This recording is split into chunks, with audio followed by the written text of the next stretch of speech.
हिंदुस्तानी cinema का वो नाम जो अपने डांस, अपनी अदायगी और अपनी खूबसूरती के लिए हमेशा सम्मान के साथ लिया जाता है।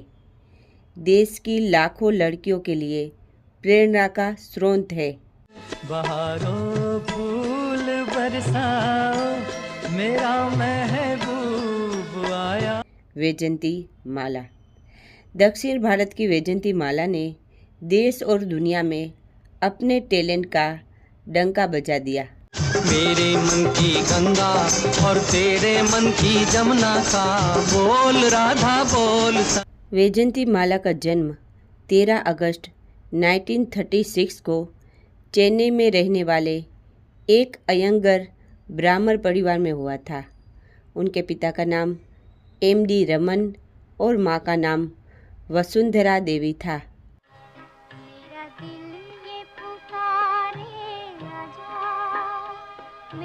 उनकी माँ भी अपने ज़माने की दिग्गज अदाकारा और नृत्यांगना रह चुकी है।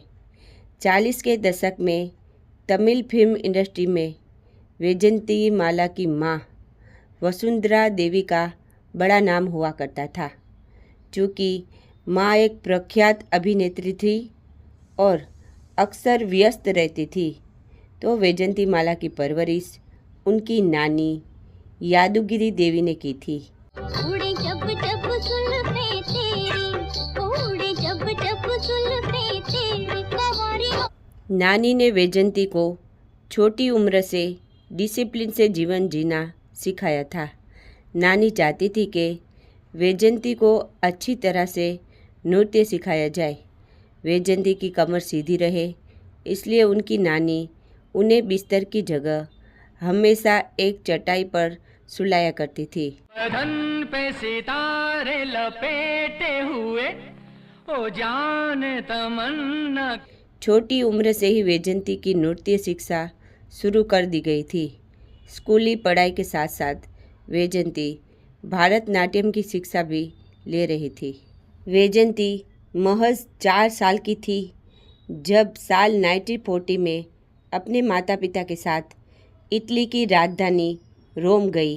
तेरे दिल के पास ही है मेरी मंजिल मकसूद। और वहाँ सर्वोच्च ईसाई धर्मगुरु पोप के सामने उन्होंने भरतनाट्यम की एक प्रस्तुति दी थी और 15 साल की उम्र तक वैजयंती भरतनाट्यम में पारंगत हो चुकी थी।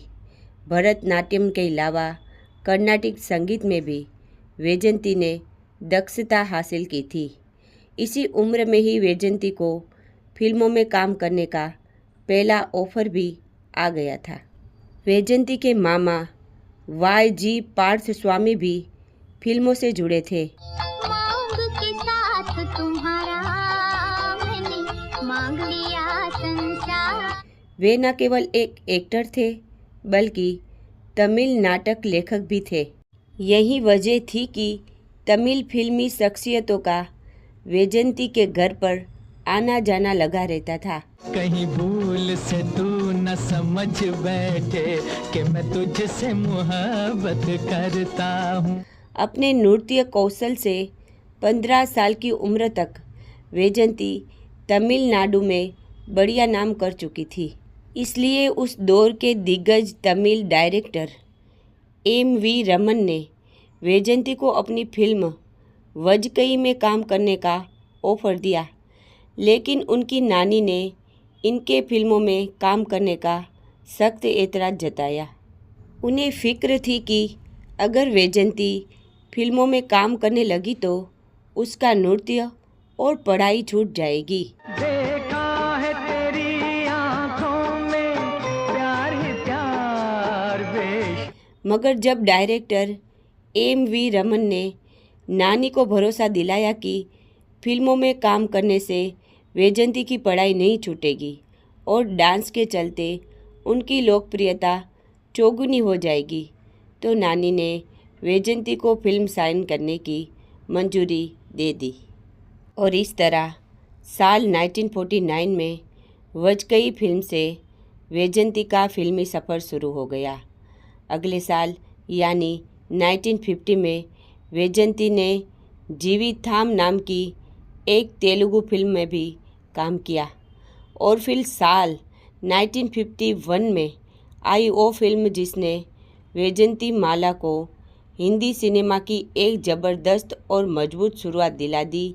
ये फिल्म थी बहार। छोड़ो जी कन्हैया कलैया हमार। और ये वैजयंती माला की पहली फिल्म वजकई का ही हिंदी रीमेक थी। बहार फिल्म से मिली सफलता के बाद वैजयंती ने अपना ध्यान हिंदी फिल्मों की तरफ लगाना शुरू कर दिया। एतबार ना रहा। हालांकि वो दक्षिण भारतीय फिल्मों में भी बराबर काम करती रही, लेकिन वैजयंती को ये एहसास हो चुका था कि हिंदी फिल्मों के जरिए वो एक बड़ी ऑडियंस के बीच खुद को स्थापित कर सकेगी। इसी का नतीजा रहा कि साल 1954 में आई वैजयंती माला की फिल्म नागिन ने सफलता की एक नई इबारत लिख दी। मन डोले मेरा तन डोले मेरे दिल का गया परा। ये फिल्म उस जमाने की बहुत बड़ी हिट साबित हुई थी। हिंदी सिनेमा में सफलता हासिल करने के लिए वैजयंती ने हिंदी लिखना और बोलना सीखने के लिए काफ़ी मेहनत की थी। ठंडी ठंडी हवा में दिल जाए, हाय जवानी दीवानी। दरअसल वैजयंती चाहती थी कि हिंदी फिल्मों में अपने डायलॉग्स वो खुद ही बोले। नागिन फिल्म को मिली ज़बरदस्त कामयाबी ने वैजयंती की यह मेहनत पूरी तरह से वसूल कर दी। इसके बाद तो वैजयंती माला ने एक से बढ़कर एक हिंदी फिल्मों में काम किया। हिंदी फिल्मों के हर बड़े स्टार के साथ सिल्वर स्क्रीन शेयर की। हमी से मोहब्बत, हमी से लड़ाई, हमी से मोहब्बत। दिलीप कुमार और राज कपूर जैसे सितारों के संग इनकी जोड़ी खूब पसंद की गई।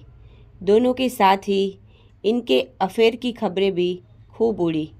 लेकिन सालों बाद अपनी किताब बोर्डिंग ए मेमोयर के जरिए वैजयंती माला ने इन खबरों को कोरी बकवास और मीडिया का पब्लिसिटी स्टंट बताया। ना केवल एक्टिंग बल्कि डांस के जरिए भी ये लोगों का दिल जीत रही थी। देखो मेरा दिल मचल गया, उन्हें देखा और बदल गया। और केवल शास्त्रीय नृत्य ही नहीं, वेस्टर्न डांस में भी वैजयंती बेहद ही माहिर थी।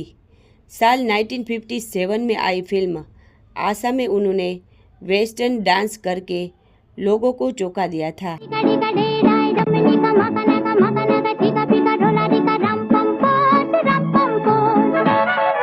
इस फिल्म में किशोर कुमार संग इनकी कॉमिक केमिस्ट्री भी दर्शकों को बड़ी पसंद आई थी। वैजयंती माला के करियर में 1955 में आई देवदास फिल्म का बड़ा ही महत्व है। जिसे तू बोल कर ले बाबा कहाँ से लाऊं। क्योंकि इस फिल्म में लोगों को पता चला कि वैजयंती न केवल एक बढ़िया नृत्यांगना है बल्कि एक उम्दा अदाकारा भी है। इस फिल्म में दिलीप कुमार देवदास बने थे और वैजयंती माला ने चंद्रमुखी का किरदार निभाया था। चंद्रमुखी के किरदार को खूबसूरती से जीने के लिए वैजयंती माला को film fair best supporting actress का अवार्ड दिया गया था।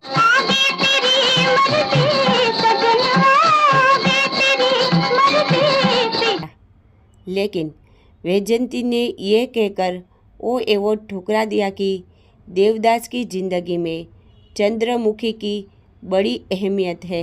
वो कोई सपोर्टिंग किरदार नहीं है।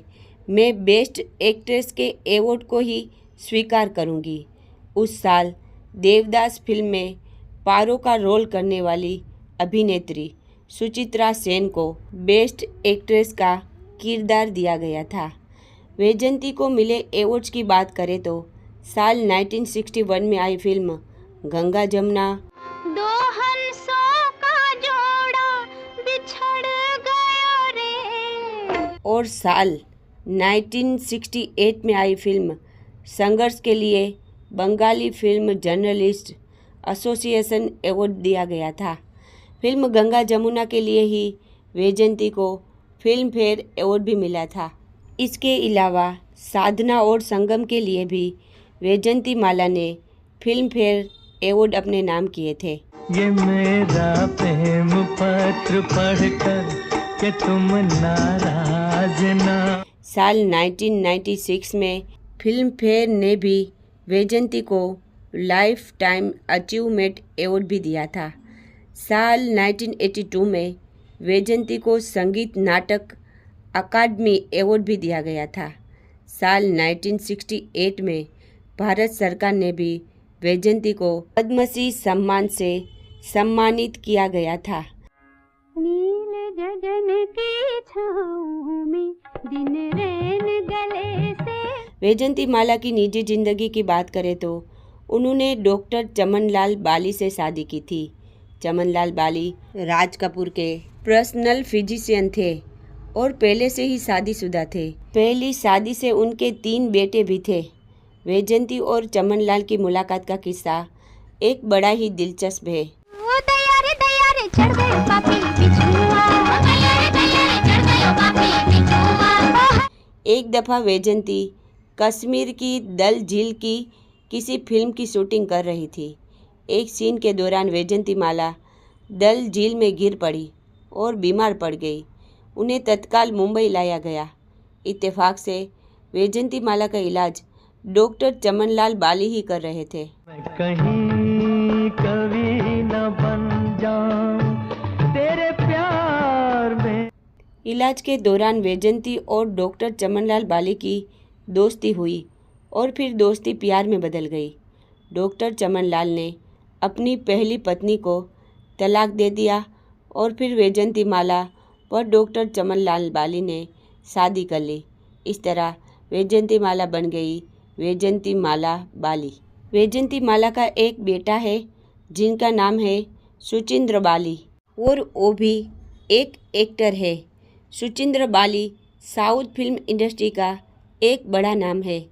हालांकि सुचिंद्र ने हिंदी फिल्मों से अपना करियर शुरू किया था, लेकिन हिंदी सिनेमा में उन्हें कामयाबी नहीं मिली। साल 1986 में वैजयंती के पति डॉक्टर चमनलाल बाली ये दुनिया छोड़कर चले गए थे। वैजयंती माला ने पॉलिटिक्स में भी काफ़ी नाम कमाया था। तड़प ये दिन रात की कसक ये बिन। दिल बेकरार सा है हमको ख्वार। पंडित नेहरू से वैजयंती माला की बढ़िया जान पहचान थी। इसके बाद इंदिरा गांधी से भी वैजयंती माला के संबंध बेहद ही मधुर थे। इंदिरा गांधी के सपोर्ट से ही वैजयंती माला ने साल 1984 में साउथ चेन्नई सीट से कांग्रेस के टिकट पर चुनाव लड़ा और सांसद बनी।